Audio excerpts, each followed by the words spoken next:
with God? Will we show up to the common table and share this incredible relationship with Him?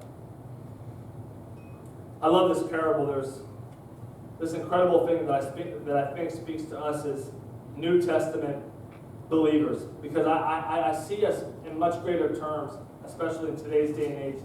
It is much greater than just the undeserving guests,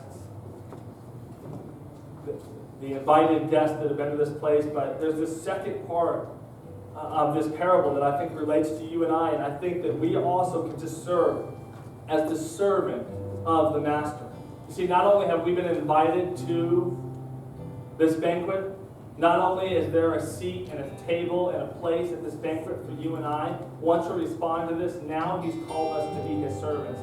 And we get to go, and we get to invite others to come to the banquet. Remember, the end of the parable says, go till there is to everywhere, so that every seat will be filled. And that's our job. And I think today in the church, and I look at myself, to be honest, and I look at us as a church and as believers, I think too often we think of ourselves as Christian travel agents. We sit in our wonderful Christian offices and our leather seats and air conditioners, and we want to tell everybody where we think they should journey on this faith journey out there. Where we think they ought to go and where we think they ought to explore and what we think they should try to do. But this parable teaches us something very different than that. The servants are the ones who are called to go on the journey. That we're the ones that are called to go out to bring those people to the banquet.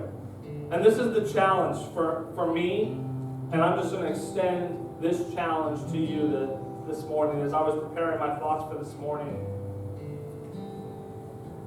Sometimes I wonder who we think is worthy of our invitation. Are you only inviting people into the kingdom of God that are people that look like you, think like you, act like you? Is that who you're inviting to this banquet? Do you think God likes the people you like and hates the people that you hate? Is that your reference of how you're inviting people to this banquet? Do the people that sit around your table all look like you, or are you willing to go after people who look far different than you look? Do the people who matter to God matter to you? And I think as a church, there's this whole group of unwanted who feel like they've never added up to anything in their life. They feel like they've fallen short. Maybe it's in their spiritual realm, maybe it's in the physical, whatever it is. And they're looking for someone to say, you have been invited. And we are the servants. Are we willing to break out of our comfort zones? Are we willing to break out of the places that we feel comfortable and know what we know and get out of this place and say, let's go to the places and let's bring in people to fill the banquet? Amen? Let's all stand up together.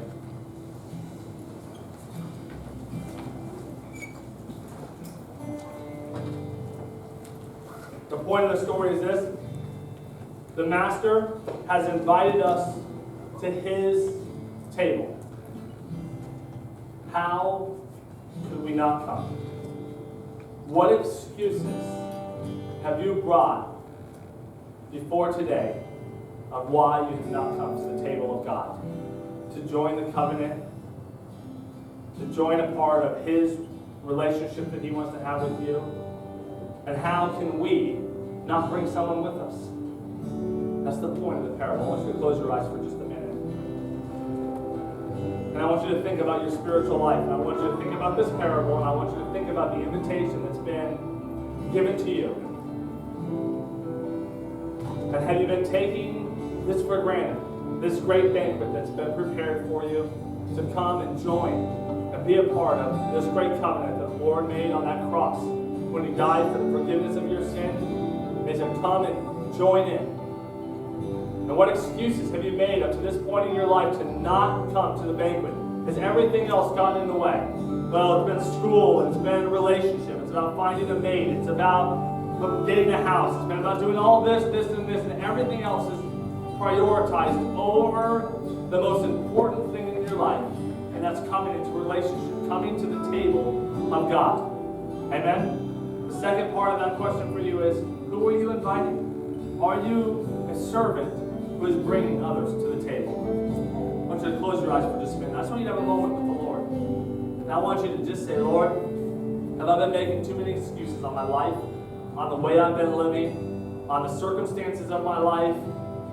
Have I been forsaking the invitation of an intimate relationship with you?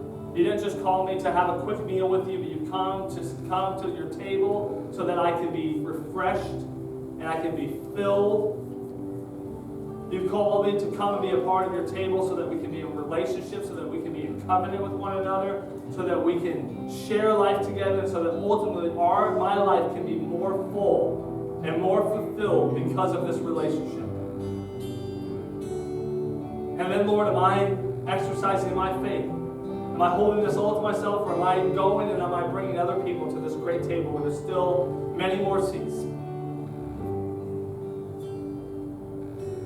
Now the worship team just lead us in a song here, and I just want you to worship the Lord for just a minute. I'm going to pray for you.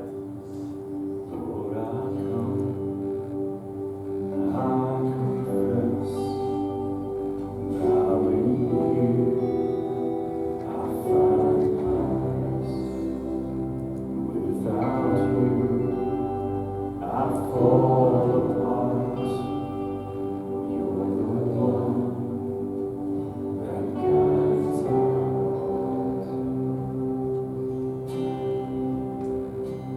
Lord, I need you. Oh, I need you. Every hour I need you. My one defense, my righteousness. Oh God, how I need you. Sing that again. Lord, I need you. Oh, I need you.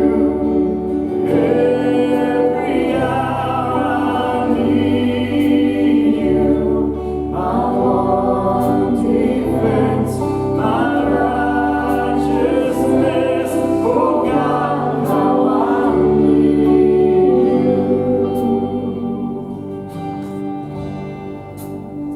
Lord. Thank you, Lord. Well, Lord, we come before you. Lord, we just confess our excuses that we've made up to this point in our life for coming up short of the calling that you called us to in our life. Lord, we say that we want to be in full relationship with you, not a partial relationship, not a quarter relationship, but full relationship. We want to sit with you at your table, Lord. We want to come into full relationship, full covenant with you. Lord, I pray that today would be a day of drawing close to you, and as we have these moments with you, that we would come away from these times refreshed and renewed and empowered by your Spirit, O Lord. We'll bless your name, Lord. With every eye closed, I just want to just give anyone that might just need to respond to this message. And maybe you're here and you're saying, Pastor John, I've heard the invitation before, but the truth is I haven't responded to it. It's been out there, and I've made excuses of why I haven't responded, but I know today the invitation's been made for me to come into a relationship with Jesus. If that's you today, this is what I want you to do. Quickly raise your hand. No one else is looking around. I'm not going to call you out. I'm not going to embarrass you. But if that's you, quickly raise your hand. I see your hand in the back. I see your hand. Anybody else? I see your hand. You can put it down. Anybody else? Anybody else today? If that's you, and today is the day. I'm going to say a simple prayer. The Bible tells us if we believe in our heart, we confess with our mouth that He is Lord, then we're saved. We've accepted the invitation. I'm going to say a prayer. I'm going to ask that all of us will repeat this prayer so that those who are praying it, they feel like we're doing this together. So Heavenly Father, I thank you today for extending an invitation to me. And today, I accept the invitation. I want to be in relationship with you. I know, Lord, that you died on the cross to forgive my sins. And so today, I receive that forgiveness. today, I commit my life to you. In your name I pray. Amen. Amen. Well, listen, God bless you. Have a great day. If you prayed that prayer for the first time and you need a little more insight, I would love to talk to you after the service. I got a book that can help you out, and I'd love to talk to you. For anyone that's interested in going to the Holy Lands, I'll meet with you upstairs in just a couple minutes. I'll give you some more information, okay? God bless you. Have a great day.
There's something wrong with that.